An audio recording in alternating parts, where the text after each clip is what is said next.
It is not unusual that the people who I work with, speak to often, that follow me or that drop into my messages, it's not unusual that they will tell me that they, and I'm not exaggerating, hate the early stages of dating. They find it so hard, so confusing, so painful, and it's even been said that they wish that they could skip this part, the early stage of dating. And this is especially true for those that relate to an anxious attachment style. So that is what I am going to be talking to you about today. I'm going to be giving you clear tips on how to date with an anxious attachment style to give yourself the best shot at experiencing fun, healthy dating, but also of sustaining a relationship, because sometimes that can be the difficulty, is keeping it going past a certain number of dates. It's going to vary for each of you, but ultimately what I want to give you is tips to help you have an easier, nicer, calmer experience when you are dating with an anxious attachment style. So let's just remind ourselves, what is an anxious attachment style? Anxious attachment is when someone's primary relationship template is driven by fears of rejection, people leaving, and abandonment. Their response is to stop this happening through holding on, pleasing, settling, becoming clingy.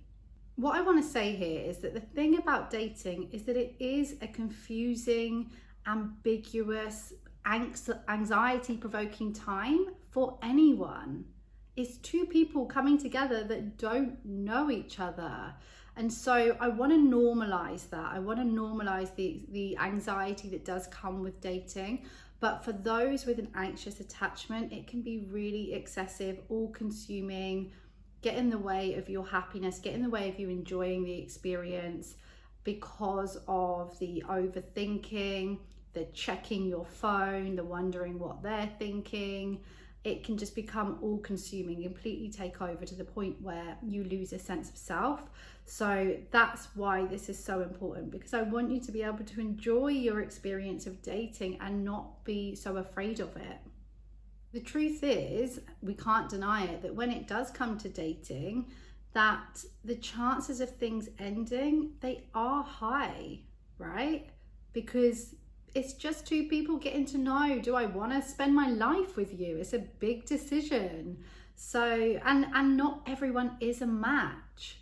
So the chances of it ending are high, and that can be really, really difficult for someone who has a fear of endings. So whilst I'm going to give you 7 tips to help you with dating with an anxious attachment style, there's just a few things I just want to make sure that we're on the same page about before we dive into that. The first is that I'm keeping in mind that we want to activate your sense of security, your secure attachment style whilst you're dating. I don't want to be enhancing your anxiety or enabling it. It's about you taking the responsibility that you'll be tuning into your secure self as much as possible. I wish it was just that easy, right? Just tune into your secure self. We're not trying to know the future. There's no tips and tools that I can give you to know the future and to know exactly who someone else is. So keep that in mind. Your anxiety is normal. Remember what I just said. Some anxiety is normal. So keep that in mind. We're not going to get rid of it completely. Can't get rid of our anxiety completely. We actually need it. And that you are committed to the idea that we are talking about the other person being secure and healthy. Okay, so we're committed to a healthy relationship here. If that's not what you want, I'm probably not the right person to be following anyway, because that's what I'm helping people to achieve and experience. But I imagine that is what you're after as well. So the first tip I'm sharing for dating with an anxious attachment is to meet your anxiety with love and understanding. Please hear me on this, because I see people, especially when they first come to working with me or first get in touch, you're judging yourself really negatively for your feelings and for your anxiety. And actually, in many cases, of course, you have this anxiety because of what you have experienced and been through. It completely makes sense.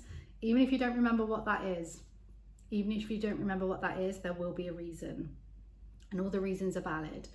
So many people will continue to judge themselves, continue to reject themselves, and that is only keeping this problem going. So no coach or therapist can give you a tool that is going to magic your experiences, your past away. But we can help you to understand it, to build the awareness around why it's so understandable that these are your reactions and your responses, and then you can reshape it. This anxiety exists for a reason. At some point, it was a coping strategy. It's there for survival. And so I want you to meet that with love, understanding, and even gratitude for anxiety. I understand that you might not know how to communicate it or handle it, but you can learn that. Beating yourself up is just no good. You might experience some sadness around this, around having this anxiety, and that's completely understandable. It really is. So meet yourself with an understanding that this is not your fault. It's not your fault that you have these reactions and these coping strategies, but now you're going to do what you can to become secure. My next tip is to live and date in reality, in the now. See if you can notice what is real and what isn't real. What are you making up? What stories are you feeding into? What is actually more to do with the past rather than this current situation? Anxious attachers, people who have an anxious attachment, they have a tendency to live in their mind. That is to fantasize, to overthink, to analyze, to search for red flags, to look for certainty.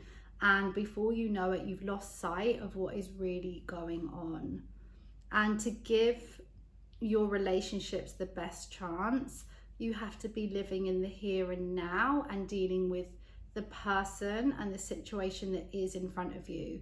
Don't date potential. Don't try and mold someone. Stay in reality. What is really happening? Who is this person?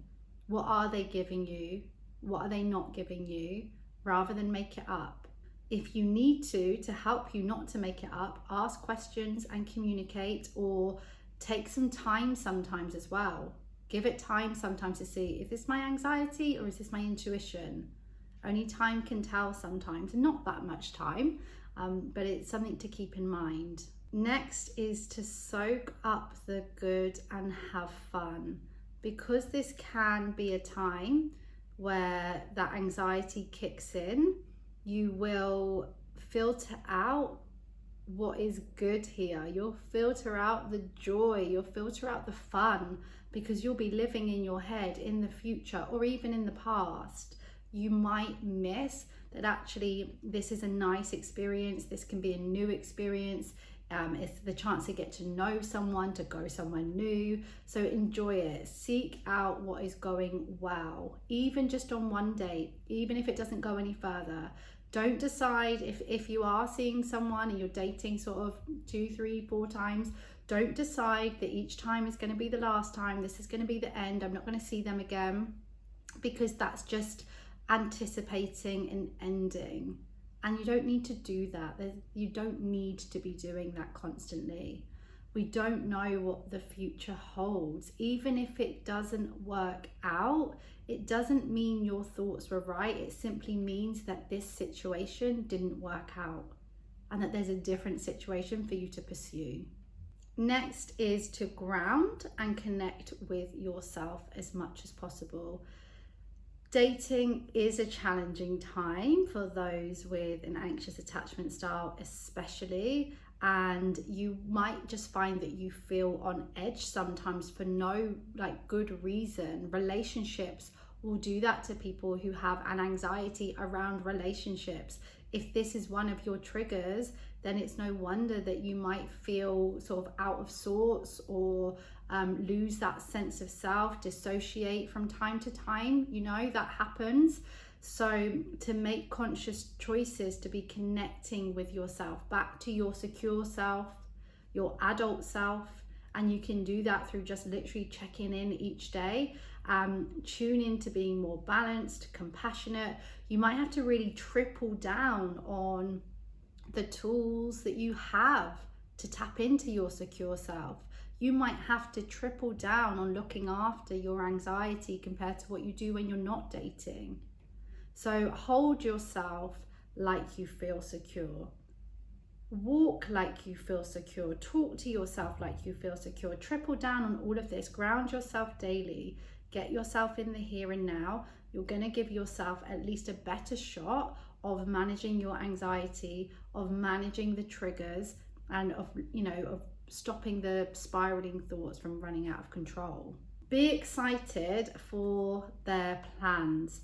When you are dating someone and your thoughts are spiraling that you're not a priority, or that you're not important, or that they don't care about you, they don't want to see you, you are going to follow those thoughts and you're going to make evidence from that. So that means that if they are seeing someone else, if they're spending time with other people, if they're choosing to go away, whatever, if they just want to stay at home one evening rather than see you, you may take that personally. And actually, all they're doing is living their life. Maybe they like to have a night in by themselves. Maybe they absolutely love to spend time with these people. They have other priorities, and they are allowed other priorities. It's a healthy thing. So they have the right to enjoy their life and other people outside of you. We all have people that have been here before our partners, and if it doesn't work out, that are going to be here after. So we have to nurture those relationships, okay? So they have other priorities, they have other relationships that mean the world to them. Be excited for them when they are seeing their friends, their families, their children, when they have plans. Be excited and feel that with them, for them. Just because they're not seeing you, it doesn't mean they don't care. They might not be, I'll talk about that in a second, but it doesn't mean that they don't care. It just means that their attention is elsewhere, which is fair enough.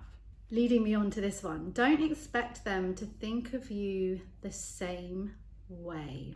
Let me explain, because please do expect them to think of you fondly and often and with respect and all of those things.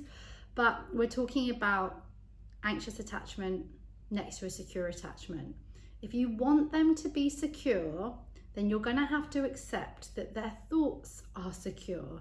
And that means that you don't consume their thoughts. That means that they're not worried that by not seeing you tonight, they're never going to see you again. They don't have those fears that it's going to be over. So they don't feel the need to live in each other's pockets, to contact each other all the time. So you need to accept that you don't consume their thoughts the same way. They don't have the same expectations and needs that perhaps you do. So try not to think that they only care if they act like they do. Yes, there's a fine line here in terms of, I understand that sometimes it can go the other way, that you'll read into crumbs and think that they do care. But we are talking about this being a secure person. So try to realize that you can bring them down off of the pedestal. They don't have to bring you up with them on the pedestal. There can be a balance, okay? We don't want to be down here. We don't need to be up here either. There can be a balance where you think of each other a good, balanced amount. So rather than expect more from them, why don't you try expecting a bit less from yourself? Don't give them all of your time, energy, headspace. If you have time to think about them constantly, then you need anyway to be picking up on who you are, what your purpose is, your sense of self, because you're not here only to serve them. So something else must be missing there for you to focus on. A secure person focuses on other things. So if you want to become more secure, follow your fire, find what lights you up, like get outside your comfort zone, create a life that you love, that's next to this person but isn't entwined with them. Okay, again, I probably could talk about that all day. The next one is, and I think a lot of you will know this by now, but I am so passionate about this one, which is to get a coach or a therapist. For me, that is when things really, really shifted. And I'm not here saying I'm perfect, which is also why I still need, at the moment, I do have a coach and a therapist. Because that's how I work. I can see the benefits of me having my therapist there. I have reduced that a bit, but having a coach there for me, where it's the tools, the strategies, and mastering that, and just there's other reasons that I need to have a therapist too. You'll know what you need if you can tune into your intuition. Lots of people that come to work with me, you've had the therapy for years and years, and you're ready to get down to the tools and the strategies and the real rewiring. So I recommend that you have someone there. If you want to be secure, then you're going to have to surround yourself with people who can regulate with you and who can help you to see things in a more secure way, because sometimes we need that, because we will spiral and we can't always spot it ourselves.